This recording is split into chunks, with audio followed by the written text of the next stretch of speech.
Kanye doesn't have right now anyone to be like, shut the fuck up.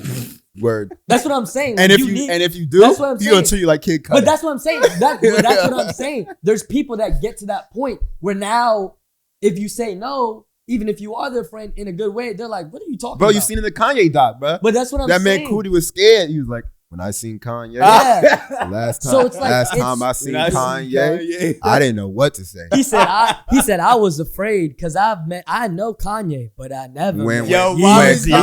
I never met Yeezy. When Kanye called me TK, it had me hot. But I just didn't know when I was gonna see Kanye again. Yeah. When I went to see his mom Donda, Kanye. Yeah, that's just my favorite part though. My favorite part is literally when he's like that, it's just funny. It's just so funny. When I see that man Kanye. When I see Kanye. Yeah. No, it's just mad. Yo, shout out to Cudi, bro. When I see that man Kanye. That's my favorite part of that whole documentary. Bro. It's always stuck in my head. It's just like when he's just like, man, I was kind of nervous because like I know I've met Kanye, but I never met Yeezus. But basically, like people get to that point. Yeah. And I think that's what he was basically saying, that like there is that toxic positivity. Right. To that point where like people get such an ego high and then they become this person that you can't tell no to. Right. And even if you try to, they're like, no. Yeah. Like you're wrong, I'm right. Yeah. It's narcissism. Bad. So it's just like, I guess what I was trying to say with the whole thing is like, you need people in general to have you to be grounded and to humiliate you, or like have that sense of humility. Yes.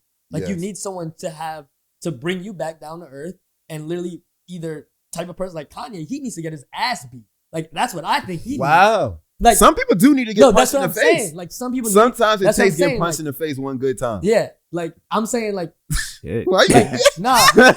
I'm sorry, Kanye about to end up beating my ass. Don't hit Kanye. Don't hit Kanye. Don't hit Kanye. But I'm saying like in general, metaphorically speaking, like he needs someone to be like really sit him down and be like, yo, what the fuck is wrong with you? Get your life together. Like, you know, a person like that to really like someone to match his energy. Cause right now he's just like top dog. But but what is he doing wrong? He's not doing nothing wrong. It's just too much, bro. There's a difference between like speaking out about certain things and like getting your opinion out. And then there's like a scenario where it gets like out of hand and now you're just like going on rants and crazy shit. I don't know. He's a grown man, so he can do what he wants. He is a grown ass man. But I feel like as a man, as a real person, there's certain ways you handle things. Yeah. It seems to be very sporadic.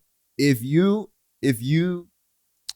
say like there was a misunderstanding, a miscommunication between me and you, I thought you were going to be somewhere and you didn't show up, or you came late. Mm-hmm.